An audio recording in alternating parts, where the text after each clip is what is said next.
Olá pessoal, sejam bem-vindos a mais um vídeo do nosso canal Razão Pastor Alemão. Mas antes deixe-me apresentar, sou Tadeu Cartacho, criador há 40 anos e juiz de criação e seleção do CBPA e Coapa. Hoje vamos falar sobre um assunto muito comentado aqui no canal, as alterações anatômicas ocorridas na raça, principalmente no que diz respeito à inclinação da linha superior e o aumento da intensidade das angulações posteriores, ocorrido em todas as linhas, mas principalmente na linha de exposição. Peço desculpas pela demora na publicação do vídeo, pois precisei reunir documentos, alguns na SV, para poder apresentar os fatos. Este vídeo está baseado no artigo de Louis Donald, no livro Eloquence Boever, textos diversos e na minha vivência de 40 anos como criador, e não tem pretensão de dizer o que é melhor e nem criar polêmica sobre as linhas de trabalho e exposição, mas sim apresentar argumentos técnicos sobre as mudanças ocorridas e os exageros que podem influenciar na saúde e capacidade do cão para o trabalho. Sou a favor do equilíbrio e de que o cão pastor alemão, seja de qualquer linha, deve estar completamente habilitado para exercer as funções designadas a ele e ainda ser um belo cão. Agradeço a colaboração da Secretaria do Clube Alemão, a SV, pelo comprometimento em me enviar as versões históricas do padrão da raça. E vamos ao vídeo.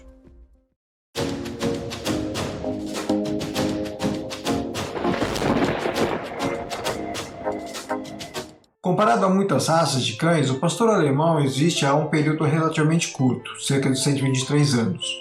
A raça é mundialmente conhecida por sua inteligência, lealdade e versatilidade. Desde o início, a forma e a função dos cães variaram de região para região, mas os criadores se concentraram na formação do fenótipo estabelecido pelo fundador da raça, aliado a qualidades como força, inteligência, solidez e capacidade para o trabalho. Tal como acontece com muitas raças, a forma e a função dos cães se transformaram ao longo do tempo. Originalmente como cão pastor de ovelhas e posteriormente promovido pelo próprio Stephanitz, seu emprego passou a ser também como um cão de proteção, cão policial, cão de guerra, cão de guia de cegos, companhia, etc. Temos que ter o entendimento que, em genética, nenhuma população é estática, e sim dinâmica. E a evolução dinâmica das características de uma população está sujeita ao tipo e ao nível de pressão seletiva exercida sobre ela, seja seleção natural, seja artificial. Na origem, realmente, os primeiros pastores alemães eram captados pelo interior da Alemanha e Prússia entre os cães que trabalhavam em rebanhos, tanto no pastoreio como na guarda e defesa destes. Stephanitz visualizou um cão que exercia controle e proteção das ovelhas como um cão que poderia também proteger o homem. Contribuindo a isto, essa foi uma época conturbada na Alemanha, que pertencia ao Império Austro-Húngaro, envolta em seus conflitos territoriais e políticos, Guerra da Alsácia e Lorena e seus desdobramentos com o desfecho na Primeira Guerra Mundial. Devido a esse contexto e a percepção do auxílio que esses cães poderiam oferecer às atividades militares e policiais, muito rapidamente os critérios de seleção formalizaram-se em provas militares. O Schutzhund, como é conhecido, cão de proteção, prova esta composta obrigatoriamente de 3 seções, uma de faro, de trilhas, de localização de objetos, outra de obediência e outra de proteção. Como desde o início do século XX, lá pelo início de 1900 mais ou menos, o Schutzhund tornou-se oficialmente o critério de corte e seleção dos reprodutores de matrizes estabelecidos pela SV. As aptidões de pastoreio ficaram em segundo plano e, apesar do pastor alemão ainda as conservá-las, a prova de HGH, como é conhecida a prova de pastoreio, não é obrigatória como critério de seleção para a reprodução. Assim, ainda na Alemanha, criadores focados no pastoreio, e para tais existe uma prova oficial denominada HGH ou HGH. Mesmo eles são obrigados a fazerem com seus cães as provas de Schutzhund para entrarem na reprodução, sendo que a de HGH ou HGH não é pré-requisito oficial obrigatório. Portanto, como o pastor alemão, mesmo os de pastoreio, têm que obrigatoriamente ter desempenho nas provas de Schutzhund para reproduzir, ele, pelas leis da genética, é inevitavelmente, de fato, um cão de aptidões para atividades policiais e militares, além do pastoreio. Se o Schutzhund é a prova de corte para os reprodutores de matrizes entrarem em reprodução, isso durante mais de um século poderia redundar no que, de fato, já desde o início do século XX, o pastor alemão tornou-se um cão militar, que foi largamente utilizado em atividades de guerra e policiais, sobretudo a partir da Primeira Guerra Mundial. Falo isto porque o pastor alemão foi projetado para se movimentar com o mínimo gasto de energia, dentro de limites saudáveis, de modo que possa exercer com sucesso as demais funções confiadas a ele. Porém, excessos ocorreram durante a história e parte da comunidade pastoreira se concentrou em aumentar a amplitude de passadas visando o desempenho do trote nas exposições, e não com o desempenho do pastoreio, realizado em superfícies planas e por pouco tempo se comparado a um verdadeiro pastor de ovelhas, prejudicando outras atividades da raça cujo foco central agora era a proteção. Alguns falam que o padrão da raça não mudou e é o mesmo desde a sua criação, mas isso não é verdade. Mas antes de falarmos sobre o padrão, vamos entender um pouco quais são os componentes da linha superior e trem posterior que serão foco neste tema. E lhes apresento aqui nestas imagens.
A SV, Sociedade do Cão Pastor Alemão, ou em alemão Verein für Deutsche Schäferhund, SV, sediada em Augsburg, Alemanha, é o clube fundador da raça e responsável pelo seu padrão, que foi estabelecido na primeira Assembleia Geral em 20 de setembro de 1899, de acordo com o sugerido por Meyer e Stephens. De acordo com a documentação oficial, alterações no padrão ocorreram em julho de 1901, setembro de 1909, setembro de 1930, março de 1961, agosto de 76, março de 91, maio de 97 e junho de 2008, culminando com a versão atual de 2010.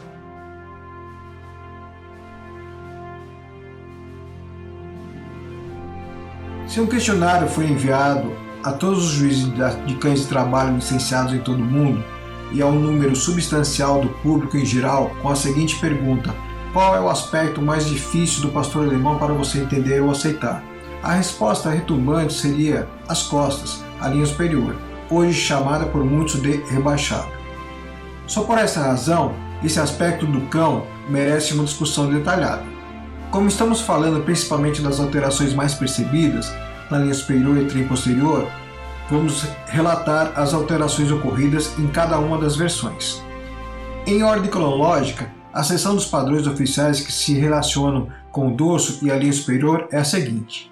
O padrão da SV emitido em 1930 afirma costas retas e fortemente desenvolvidas, entre a cernelha e a articulação ilio-sacral não muito longa. O comprimento do corpo deve exceder a medida da altura no ombro.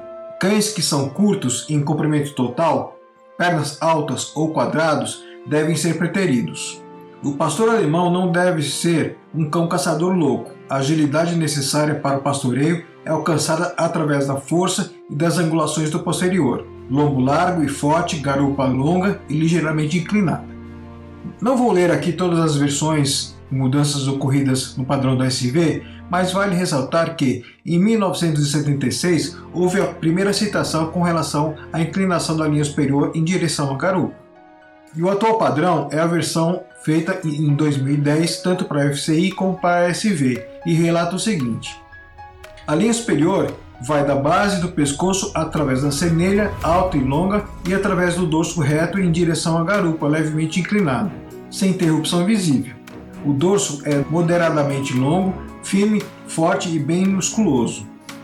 O lombo é largo, curto, fortemente desenvolvido e bem musculoso. A garupa deve ser longa e ligeiramente inclinada, com aproximadamente 23 graus com a horizontal.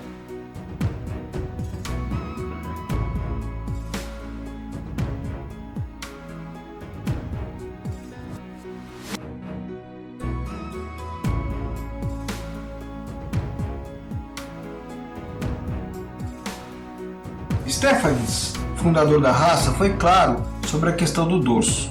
Na medida em que considerava nada mais do que um dorso reto e nivelado como ideal, e dada a sua opinião de que a angulação traseira moderada e equilibrada era o ideal, e o quarto traseiro moderado e subangulado era a norma do dia.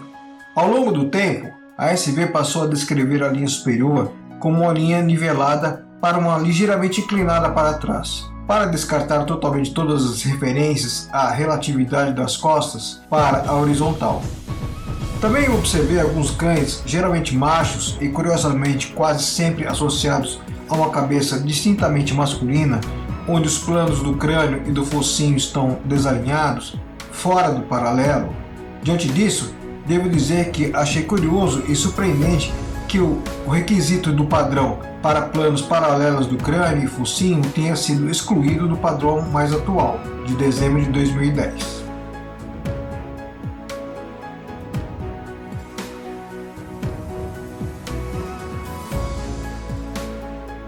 Percebemos então que as modificações no padrão para estabelecer a linha superior como inclinada começaram em 76. Desta forma, houve melhoras na anatomia no sentido de desempenho físico para o trabalho até atingir o padrão. Porém, depois do final dos anos 80, os exemplares que apareceram nas exposições começaram a fugir do padrão, evoluindo em um outro norte, ditado pela moda estabelecida com o passar das exposições e dos anos, que recriavam continuamente novos modelos mentais, novas versões do padrão, cada vez mais evoluídos, mas que, desde os anos 90, prejudicavam gradativamente a capacidade física do trabalho do pastor alemão.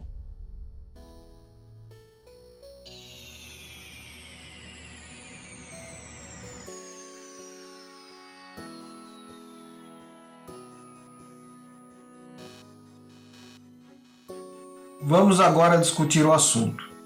Esboços feitos por Walter Goerri foram considerados por muitas autoridades importantes sobre a raça, particularmente na Alemanha, como uma representação precisa do cão pastor alemão ideal com base no padrão escrito na época, e como uma questão de interesse, as opiniões e esboços do Dr.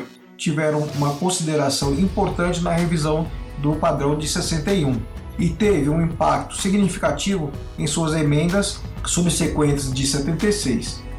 Ainda hoje, muitas pessoas consideram os esboços de Goerri como retratando com precisão o cão pastor alemão ideal, mas com o tempo as tendências de exposições mudaram alguns elementos de interpretação dele, porque inevitavelmente o ser humano pegará algo imperfeitamente funcional e o manipularão, resultando em elementos ou características primárias enfatizados pelo exagero.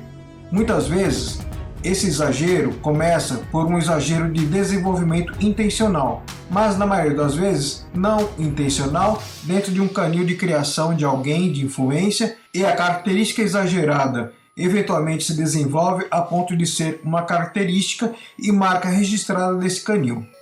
Um exemplo disso pode ser usar um cão para reduzir o tamanho, mas introduzir uma sobreangulação nos quartos traseiros.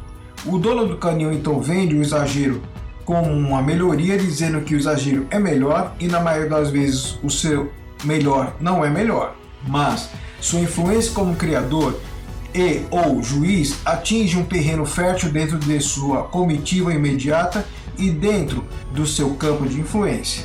A comitiva aceita o seu guru que a mudança é melhor e eles vão se convencer de que o exagero é melhor funcionalmente e como um bônus adicional mais agradável aos olhos. Se eles, e por sua vez sua comitiva imediata, se esforçarem o suficiente, forem persuasivos e influentes o suficiente, esse exagero acabará chegando a juízes e daí aos expositores e eventualmente os criadores, a maioria dos quais sente que não tem escolha a não ser seguir a tendência.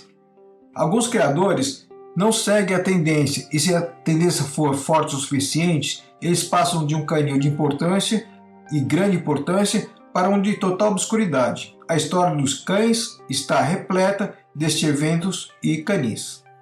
Quando esses eventos ocorrem, o exagero muitas vezes continua sua linha de tendência até sair do controle e, inevitavelmente, de uma forma ou de outra, ele sai do controle e quando isso acontece, o pêndulo oscila de volta ao ideal perfeitamente funcional ou como é o caso nos Estados Unidos e no Reino Unido, onde o exagero se torna tão endêmico, tão arraigado e, infelizmente para o cão, tão popular, a raça efetivamente se divide em duas raças separadas. Uma raça continua sendo o pastor alemão, um cão que está inerentemente ancorado aos ideais de ser um cão de pastoreio, de ovelhas, funcional, trotador, duradouro, e o outro, um cão que foi modificado pelo exagero para apelar à percepção de beleza de ser humano e deixa de estar ancorado no ideal de um cão de trabalho e se torna nada mais do que um cão de exposição e um cão de beleza percebida.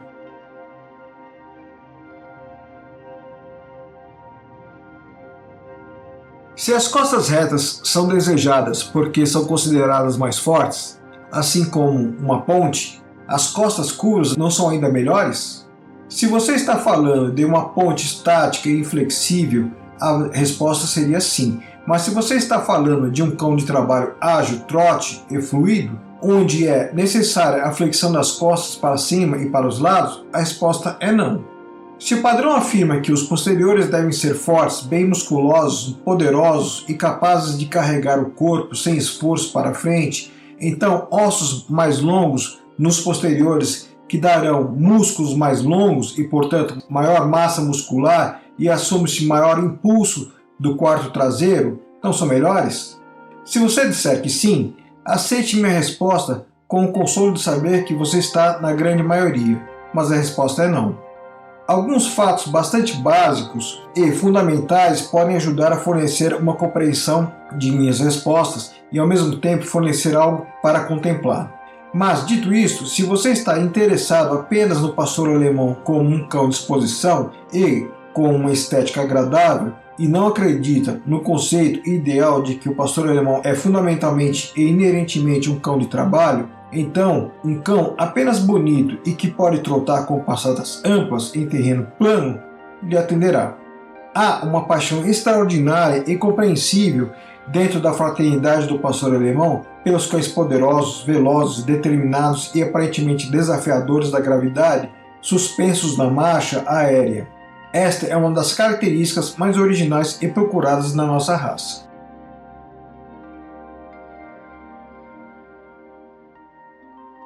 Falarei agora sobre a curva na linha superior encontrada na maioria dos cães de exposição hoje em dia e em alguns casos tão exageradas que chegam a transparecer uma imagem de aleijado. Independente do que você pode ver aqui, existem diferenças claras na linha superior e um componente principal da linha superior é o dorso. A maioria das pessoas fora do ambiente de exposições diria que a descrição da figura 1 é exatamente como está no padrão da raça e o cão da figura 2 tem o dorso curvo, que chamamos costumeiramente como carpeado. O padrão afirma que a linha superior deve estar fluindo, mas deixa claro que a cernelha, o dorso e a garupa devem ser discerníveis dentro desse fluxo.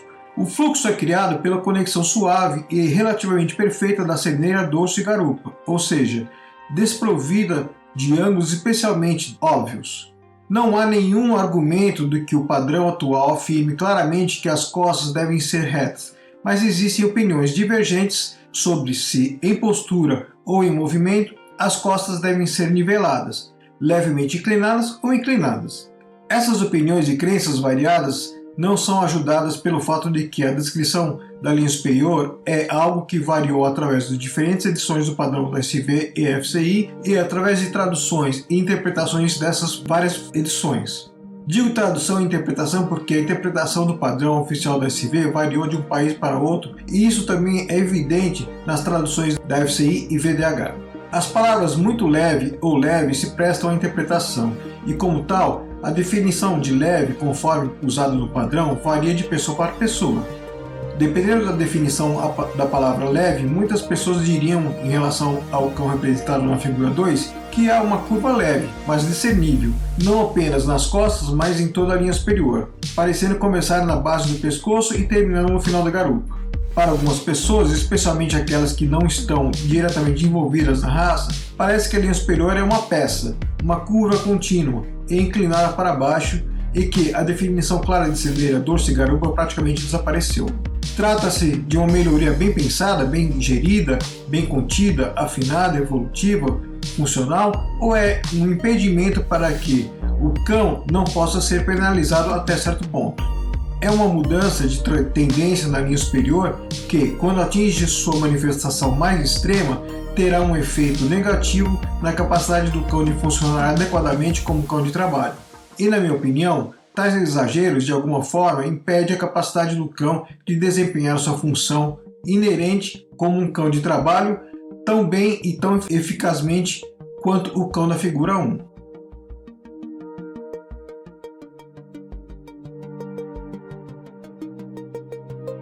Vamos falar agora sobre o trem posterior. A figura à esquerda mostra o comprimento e os ângulos ideais do fêmur e da tíbia, enquanto a figura à direita, o fêmur e a tíbia são muito mais longos. Lembrando que estamos falando de fazer uma avaliação quando o cão está em pé com o jarrete na posição vertical, pois, à medida que a tíbia se alonga excessivamente, seu ângulo com a horizontal é reduzido, trazendo a patela, ou seja, o joelho, para mais perto do solo, e enquanto o alongamento do fêmur desempenha seu papel, é o alongamento excessivo da tíbia que é a causa primária da inclinação para as costas, e, por estar ligado a ele, uma inclinação para a garupa. Dê uma olhada na distância vertical entre o joelho e o chão, no cão da figura 1, e compare com a distância até o chão da figura 2. A diferença é melhor vista e melhor compreendida ao comparar a figura da esquerda e a figura da direita mencionada há pouco. A diferença na distância é significativa, e não apenas visualmente no traseiro, mas como consequência direta na linha superior e no movimento. O fêmur deve ser um pouco mais curto que a tíbia. Está posicionado no mesmo ângulo em ambos os cães a 105 graus, mas é mais longo no cão da figura 2. Quanto mais longa a tíbia, mais difícil é para ele manter a estabilidade e o alinhamento perpendicular dos jarretes e potencialmente maior a chance de consequente desgaste na articulação de quadril. Uma questão sensível e muito atual, geralmente não apoiada pela hierarquia da fraternidade de exposições, que dá suporte às angulações exageradas. Então, se trata de ter um comprimento da tíbia que é basicamente igual ao comprimento do fêmur. Idealmente, a tíbia deve ser cerca de 10% mais longa que o fêmur.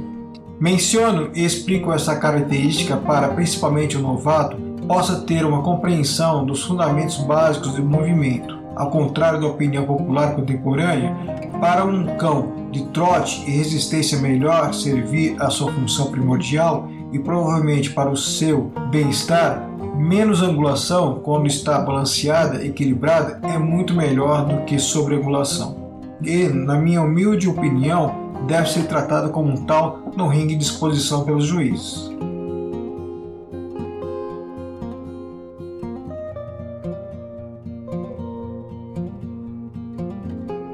Mas quando as mudanças começaram? Veremos que a trilha começa com o Ziegler de 1978, Canto Von Arminhos, 2 anos após o início das mudanças na descrição da linha superior no padrão da SV em 1976. Não houve Zieglers de 1974 a 1977, mas a maioria, se não todos os machos selecionados durante esse período e todos os Zieglers anteriores a este, tinham a linha superior e angulações posteriores semelhante a canto.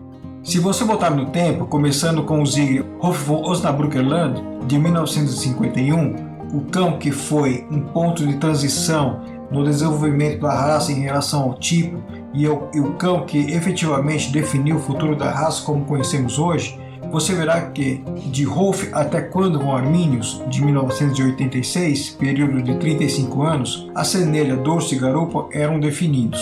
O dorso propriamente dito reto e nivelado e os posteriores moderadamente ou subangulados. A mudança na retidão do dorso me parece ter ocorrido com Aiko von Kiesyenthal, e a mudança de um dorso nivelado para um dorso inclinado, criado pela angulação posterior mais acentuada, ocorreu com o Ziegler Jack von Oricon, de 1993.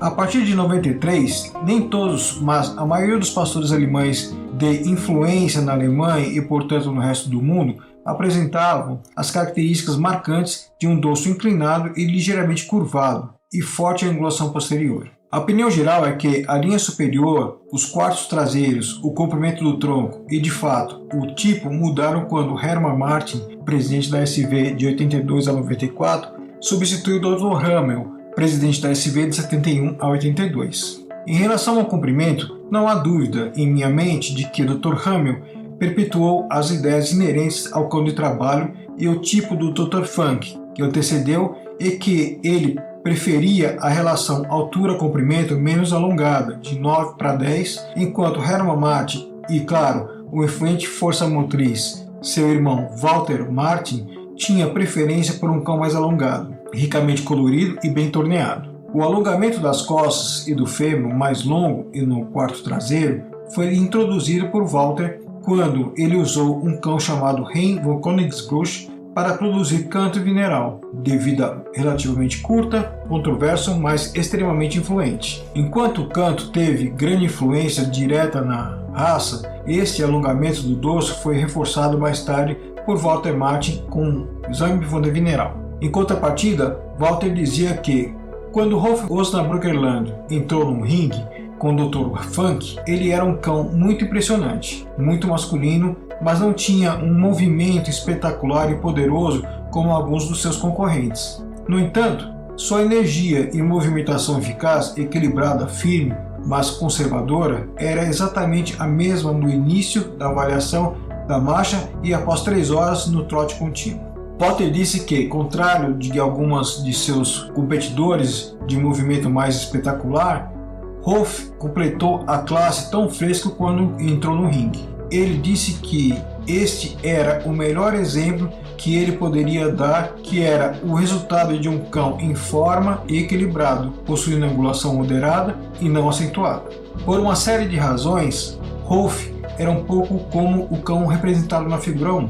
Essa história teve uma profunda influência em meus pensamentos no que diz respeito à angulação posterior ideal ser equilibrada e relativamente moderada. Devo dizer que tenho preferência por angulações posteriores moderadas, mas desatualizada e certamente não é propícia para vencer nas pistas das exposições nos dias de hoje.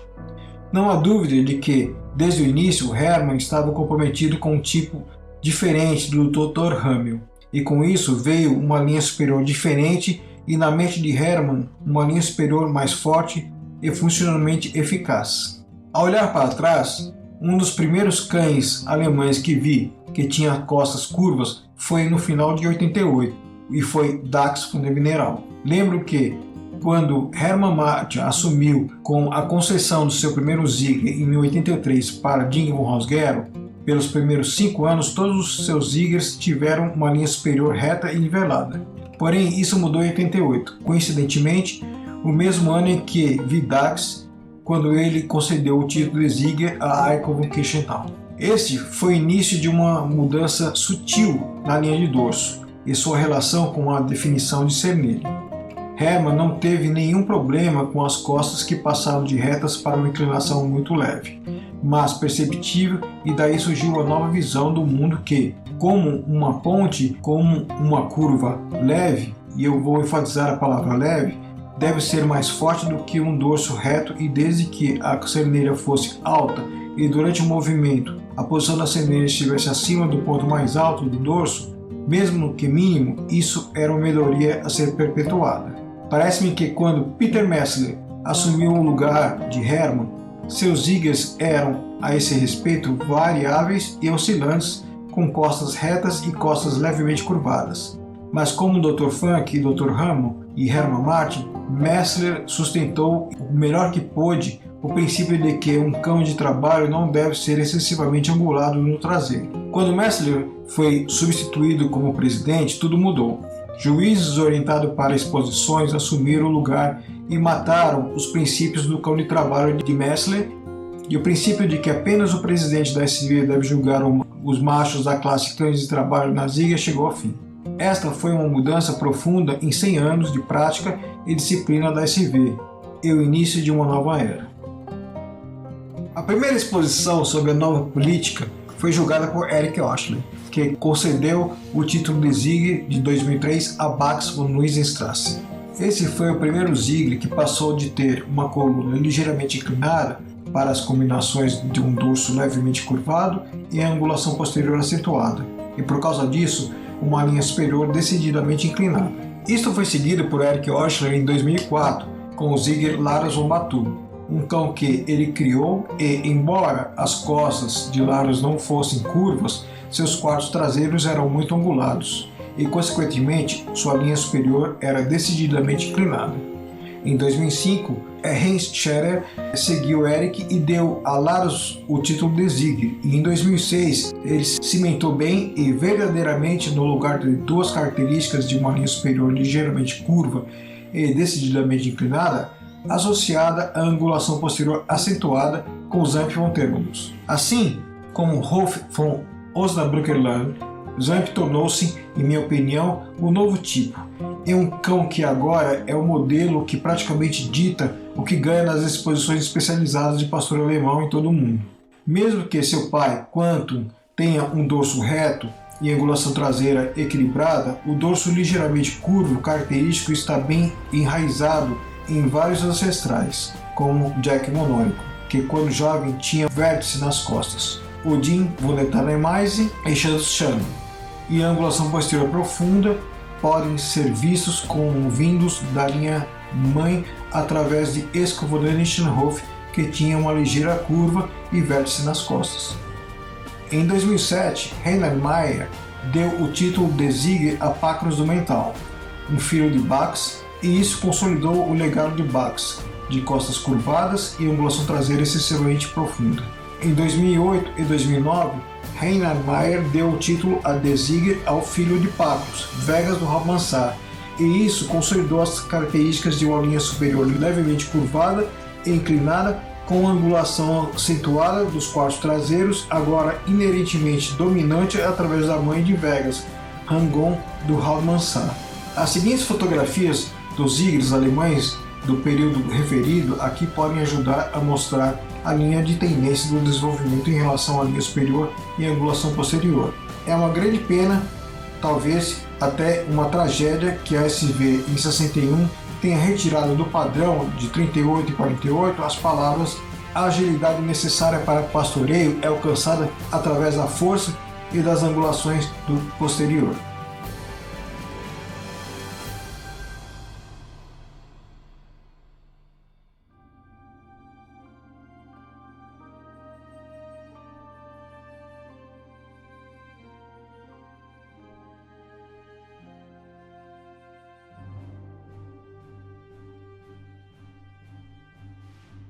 Vou falar agora um pouco sobre as mudanças que ocorreram nos Estados Unidos. O fim da Primeira Guerra Mundial trouxe uma nova apreciação pela raça, pois militares americanos que retornavam contavam histórias heróicas de coragem e inteligência impressionante em seus cães de guerra. E filmes como Rin Tin Tin e Strongheart aumentaram a popularidade da raça a alturas inimagináveis. Veja no nosso vídeo sobre a história do pastor alemão no link do card acima. Relata-se que Strongheart ganhou impressionantes 2,5 milhões de dólares. Durante esse período de popularidade da raça, as fábricas de filhotes floresceram, inundando o mercado dos Estados Unidos com cães de menor qualidade. Enquanto isso, na Alemanha, as coisas também não estavam indo tão bem, de acordo com o Stephens. ele estava ficando cada vez mais insatisfeito com a tendência de criar cães grandes e quadrados com temperamentos inferiores e falta de dentes. Em um esforço para virar a maré, ele selecionou Clodo von Boxberg como Ziegler mundial em 1925. Clodo era dramaticamente diferente em tipo de qualquer cão antes dele. Ele era médio e compacto e com um longo alcance anterior. Mais tarde, naquele ano, Clodo seria importado para os Estados Unidos e se tornaria um dos cães fundadores das linhas norte-americanas de hoje. Pfeffer von Bern entrou em cena nos Estados Unidos em 1936 e Eudin von Busecker-Schloss chegou 2 anos depois. Pfeffer levou o título de Ziegler alemão e o Grand Victor americano em 1937 e trouxe um tipo de cão mais uniforme para as linhagens dos Estados Unidos. Mas suas contribuições para a raça não foram sem custo. Pfeffer carregava o gene para pelagem longa, indesejáveis para a época, e produzia descendentes com falta de dentes, temperamentos defeituosos e criptorquidia. Esses cães, no entanto, ainda mantinham as costas quase niveladas, metacarpos fortes e bom comprimento de corpo. Mais profundidade de peito começou a aparecer, assim como uma cabeça maior e mais poderosa. Criadores dos Estados Unidos infundiram sangue cruzado durante a década de 1950. Um cão com o nome de Troll von Richtbeck tornou-se Grand Victor em 1957. O Grand Victor é escolhido a cada ano como o melhor de todos os cães machos da raça mostrados na classe da Grande Exposição Anual especializada do GSDA, o German Shepherd Dog Club of America, semelhante ao Ziegler na Alemanha. Ele trouxe virtudes como maior propulsão traseira, ossos e cabeças mais fortes. Mas, mais uma vez, a linha também trouxe prejuízos como frentes retas, números verticalizados, orelhas moles e falha de cor e pigmentação. Um dos maiores pontos de virada para os cães americanos veio com a introdução de Lance de Franjo, um cão que conquistou o Grand Victor americano e canadense em 67. Lance foi o início de uma nova era nos pastores americanos. Os custos crescentes e a menor qualidade de muitos dos cães importados da Alemanha levaram os criadores dos Estados Unidos a assumir ainda mais o comando da raça. Lance infundiu linhas americanas com maior angulação traseira, uma linha superior reta e inclinada o que se tornaria uma infame marcha vista da lateral. O que queremos focar nessa sessão em particular é uma mudança na forma e função dos cães da linha de exposição. A função primária do cão pastor alemão mudou de ser um cão de trabalho ágil e de mente clara, como inicialmente imaginada por von Stephanitz, para a de um poderoso trotador e chamativo. Afinal, não há outra raça canina que possa trotar como um pastor alemão bem treinado da linha de estrutura. A fim de obter o poder de se mover ao redor do ringue no grau exigido pelos criadores da linha de exposição de hoje, foram necessárias modificações na estrutura geral e na fisiologia do cão de exposição. Se você apoia ou não essas mudanças, não é esse o nosso foco, mas sim queremos ilustrar mais claramente quais mudanças foram feitas e por quê. Também é importante entender como essas mudanças afetaram o desempenho e a função geral do cão de exposição. Essas mudanças referem-se principalmente às alterações nas angulações. Os criadores americanos e canadenses escolheram ter seus cães com postas retas e inclinadas, garupas longas e planas e tíbias muito longas. O comprimento adicional da tíbia, que agora está quase paralelo ao chão, puxa a parte traseira para mais perto do chão e empurra o jarrete para trás e mais longe do corpo. O resultado é um caminho mais reto, mais eficiente para a transmissão de energia em prejuízo da potência para outros movimentos indispensáveis ao bom rendimento no trabalho. A ilustração resume a evolução da conformação traseira do cão pastor alemão da década de 1940 até os dias de hoje.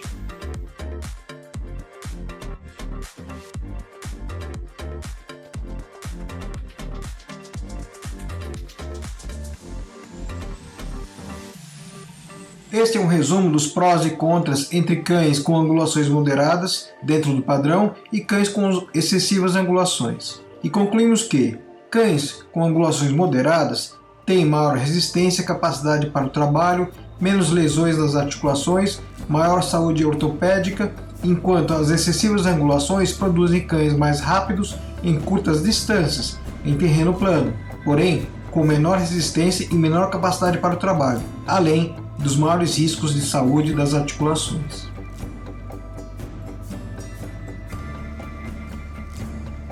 Existem hoje diferenças distintas entre cães americanos e alemães, entre cães de linha de trabalho e cães de linha de exposição. Alguns argumentarão que essas transformações levaram ao prejuízo da raça em geral, enquanto outros acreditam firmemente que, sem mudança e adaptação, nenhuma raça pode florescer. Vemos os prós e os contras de ambos os argumentos. Acreditamos que há um lugar para cães de trabalho impecavelmente habilidosos, cães de exposição de tirar o fôlego e cães de serviço e companheiros inestimáveis. A definição de versatilidade. O objetivo de qualquer criador de pastor alemão respeitável deve ser o de se esforçar para produzir cães capazes de desempenhar a função desejada. No entanto, esse desejo de perfeição não deve vir antes de uma boa saúde e temperamento.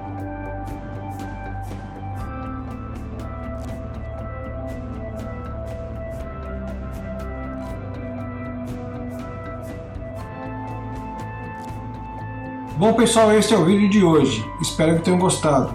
Não se esqueçam de deixar um like e se inscrevam no canal, não custa nada. Acione o sininho para que o YouTube os avise quando tiver novos vídeos. E até o próximo vídeo. Tchau!